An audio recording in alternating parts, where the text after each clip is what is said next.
Я скажу о экономических рисках. Продажа недвижимости иностранцам приведет к колоссальному поднятию цен на эту недвижимость. Она у нас и так поднимается, можно сказать, по естественным причинам, да? И большинство наших людей не может себе позволить жилье даже сегодня. Если мы откроем все шлюзы, цена на недвижимость может и в 2, и в 3 раза вырасти. Мы не можем даже это спрогнозировать.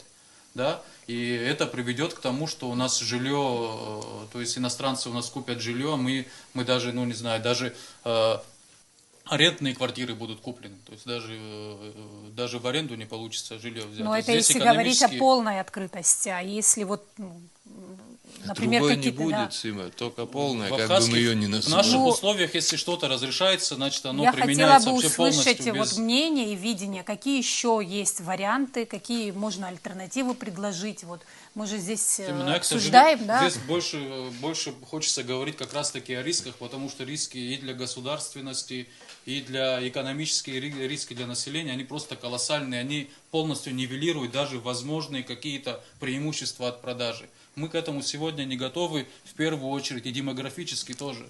То есть у нас 30 лет назад, почти 30 лет назад закончилась война. Я бы не сказал, что мы в демографическом смысле сегодня как-то состоялись, абхазский народ, именно государственно образующий этнос. Почти 500 000 абхазов живут это только в Турции. В России мы забываем, сколько абхазов живет, а минимум 30 тысяч, это минимум от 30 до 50 тысяч абхазов живет только в России. То есть мы должны действовать в том направлении, чтобы своих братьев возвращать к себе сюда домой, да, в том числе и в Ачимчирский район, и в Хачельский район. Если кто-то хочет в Гагре жить, пусть в Гагре живет, вообще проблем нету. Пока нас здесь, на своей родине, абхазов не будет 400 тысяч, это минимум, ни о какой либерализации рынка недвижимости вообще говорить не придется. Когда мы демографически наши проблемы решим здесь, даже перед нами не будут ставить вопрос о продаже недвижимости. Нам этот вопрос ставят, пока мы слабые, пока мы не можем однозначно ответить, да, на какие-то вопросы и сказать «нет».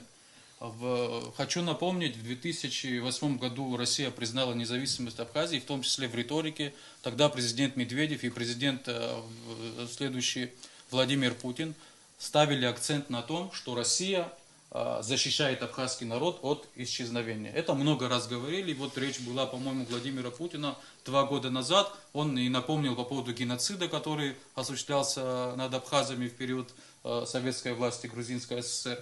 То есть у нас есть все аргументы, чтобы на этот вопрос говорить четко «нет», чтобы быть понятным перед своим партнером и быть честным перед своим партнером. Известный уже всем всей Абхазии депутат Калашников на встрече совместной тоже говорил о вопросе недвижимости. Там он и абхазский язык затронул, там вопрос границы, и по недвижимости он тоже сказал, что, к сожалению, наши официальные лица проигнорировали, то есть отреагировали на абхазский язык, отреагировали, там на КПП ПСО отреагировали, а по вопросу недвижимости так все аккуратно промолчали. То есть и каждый раз на это надо реагировать.